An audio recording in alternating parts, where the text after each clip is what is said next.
చరిత్రను వెలుగులోనికి తీసుకురావడం అభినందనీయమని మాజీ ఎమ్మెల్యే సీతంశెట్టి వెంకటేశ్వరరావు అన్నారు.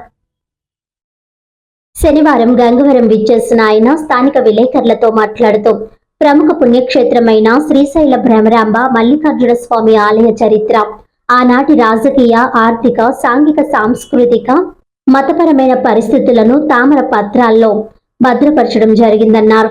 రెడ్డి రాజులు, రేచర్ల సామంతులు, విజయనగర రాజులు, గజపతులు వంటి వివిధ రాజవంశీకులు చేసిన శాసనాలను అధ్యయనం చేసి శ్రీశైల చరిత్రను పుస్తక రూపంలో తీసుకురావడం అభినందనీయమని అన్నారు. దీనిని ఈ నెల 16న రాష్ట్రానికి విచ్చేస్తున్న ప్రధానమంత్రి నరేంద్ర మోదీచే శ్రీశైల దేవస్థానం వారు శ్రీశైల నూతన తామ్ర శాసనాలు అనే గ్రంథాన్ని ఆవిష్కరించనున్నారని, ఇది ఎంతో అభినందనీయమని అన్నారు. శ్రీశైలం దేవాలయం చాలా ప్రాముఖ్యత కలిగినటువంటి దేవాలయం.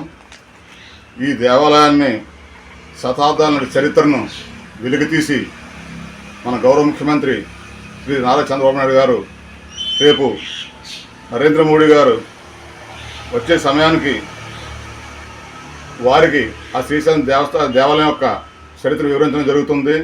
తామ్రపత్రాలు, రాగురేసులు, శాసనాలు, ఇటువంటి వగైరా అన్నీ కూడా ఉన్నాయి. ఈ పురాతన చరిత్రని ఇంతకాలానికి ఇవన్నీ కూడా బయటపెట్టి మరి చెప్పడం జరుగుతుంది. కాబట్టి ఈ సందర్భంగా గౌరవ ముఖ్యమంత్రి గారికి, కూటమి ప్రభుత్వానికి హృదయపూర్వకంగా కృతజ్ఞతలు తెలియజేస్తా ఉన్నాను.